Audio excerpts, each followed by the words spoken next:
Donc bonjour à tous, télé web du livre à doigts.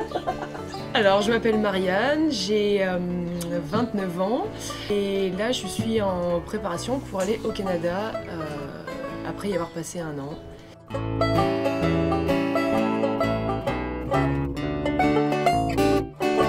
J'avais toujours eu envie d'aller en voyage quelque part pour une longue durée, pour pouvoir expérimenter vraiment cette idée vraiment du voyage, de se laisser aller quelque part et finalement de se laisser surprendre par ce qui allait m'entourer, sachant que j'avais déjà voyagé sur des durées d'un mois et où c'est intéressant, mais on sait toujours qu'on va rentrer à un moment donné et on se laisse pas porter jusqu'au bout, je dirais. Le déclic, finalement, ça c'est un déclic qui s'est un peu, c'est un peu malheureux comme déclic en fait. Ça a été dû, en fait, c'est dû aux attentats en fait. Vraiment le fond, c'est que en fait j'étais à Paris depuis 4 ans et depuis un certain temps quand même je m'emmerdais en fait. Ça me plaisait pas mais je me laissais vivre un peu là-dedans. Et donc voilà, novembre 2015, les attentats se passent et j'ai été extrêmement choquée en fait de ça. Et je me suis demandé en fait quel était finalement le sens de la vie quoi. Je me suis dit bon mais la vie c'est vraiment c'est vraiment trop court, et puis c'est trop con, ça peut partir d'un seul coup. Et la seule chose, donc j'ai fait un certain nombre de choses un peu pour essayer de me déstresser de cette situation, et la seule chose qui m'ait fait desserrer un peu l'angoisse que j'avais dans la gorge, c'était de postuler pour le visa en fait. Alors en fait je suis toujours passée par un peu la débrouille et l'entraide, on va dire.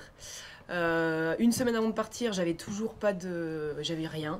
Et en fait, sur un forum internet, j'ai trouvé un gars qui avait habité à Vancouver, puisque j'ai atterri à Vancouver, et à qui j'ai demandé en fait simplement s'il connaissait des gens là-bas qui pouvaient m'héberger. Et donc il m'a filé un contact français et qui m'a hébergé très gentiment pendant 2 semaines. Et puis ensuite, j'ai commencé à regarder sur internet pour pouvoir partir un peu de la ville, parce que mon but étant d'aller plus à la campagne, dans les fermes. Du coup, après, j'ai trouvé avec d'autres réseaux. Et les réseaux du woofing, qui est basé sur du volontariat. Donc en fait, tu vas chez les gens travailler dans une ferme ou sur un chantier, ou en fait, ça peut être vraiment divers. Et en échange du gîte et du couvert. Donc c'est majoritairement comme ça que j'ai réalisé mon voyage. Donc c'est aussi pour ça que j'ai pu voyager avec l'argent que j'avais mis de côté. J'y ai passé en tout 5 mois, 5 mois et demi. Donc plus de la moitié de mon voyage en fait. C'est drôle parce que moi qui pensais que j'allais aller d'un mois à un autre dans des endroits différents, que voilà, et finalement en fait je suis restée dans cet endroit qui m'a vraiment bien plu. En fait, je dirais que ça m'a donné les moyens, les idées, l'inspiration pour pouvoir me lancer là-dedans. Pour me dire, allez, pour une fois dans ta vie, tu vas faire ce que tu veux et tu vas essayer de le faire et tu vas arrêter de te trouver des mauvaises excuses ou de un peu papillonner à droite à gauche. Je vais essayer d'y vivre. C'est flippant hein, comme projet, hein, ça. Parce que bon, ça reste quand même dans un endroit qui est loin d'ici, où le climat peut être très rude, du -40 l'hiver, de l'obscurité quasiment, pas toute la journée, mais 6 ou 7 heures de jour par journée, en fait, c'est pas beaucoup, sur des longues périodes. C'est assez reclus aussi comme communauté, enfin, isolé, mais il y a une chaleur humaine qui fait que ça compense. Moi j'ai trouvé que ça compensait. Et puis bon après l'impression de trouver sa place quelque part en fait finalement ça donne des ailes et on se dit bon on serait prêt à tout faire pour que ça réussisse.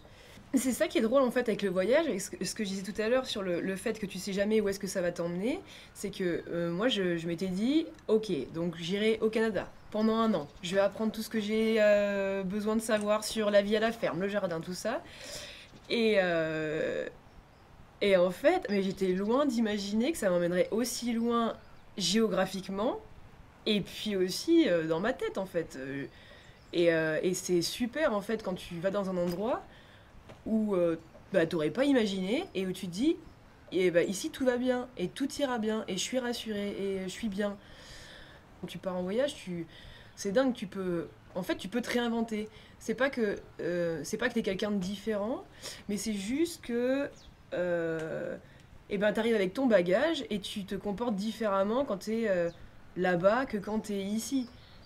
Là, par exemple, voilà, je suis retournée en Auvergne, j'adore, c'est mes racines, mais en même temps, en Auvergne, ça fait un moment que je suis partie d'Auvergne, et quand je reviens, et ben, je me sens repartie dans mes vieilles habitudes, des trucs que j'aime et des trucs que j'aime pas forcément de moi. Alors que quand je suis au Yukon, eh ben, j'ai l'impression d'être une femme différente, qui prend l'initiative, qui est plus sûre, en fait, qui a tout à créer là-bas et à inventer. Et du coup, c'est ça qui me fait une bouffée d'air. Ah ouais. Et moi qui avais toujours peur d'être seule ou quoi, qui appréhendait toujours, en fait, je me suis dit, mais la vache, mais en fait, c'est ça dont j'ai besoin. En fait, j'ai besoin d'un moment où je sois toute seule pour pouvoir et bah, faire ce que je veux, en fait. Et donc le projet d'un an, voyager toute seule, ben, en fait ça s'est fait assez naturellement. Je me suis dit, t'inquiète pas, là-bas tu trouveras du monde. En plus de savoir que j'allais passer par des réseaux de volontariat dans les fermes, je me suis dit, tu vas rencontrer un paquet de monde. Donc non, c'est pas un problème, c'est vraiment bien, c'est une ressource. Et ben, écoute, il doit y avoir une bonne étoile ou quoi. En tout cas, il se passe toujours des trucs chouettes.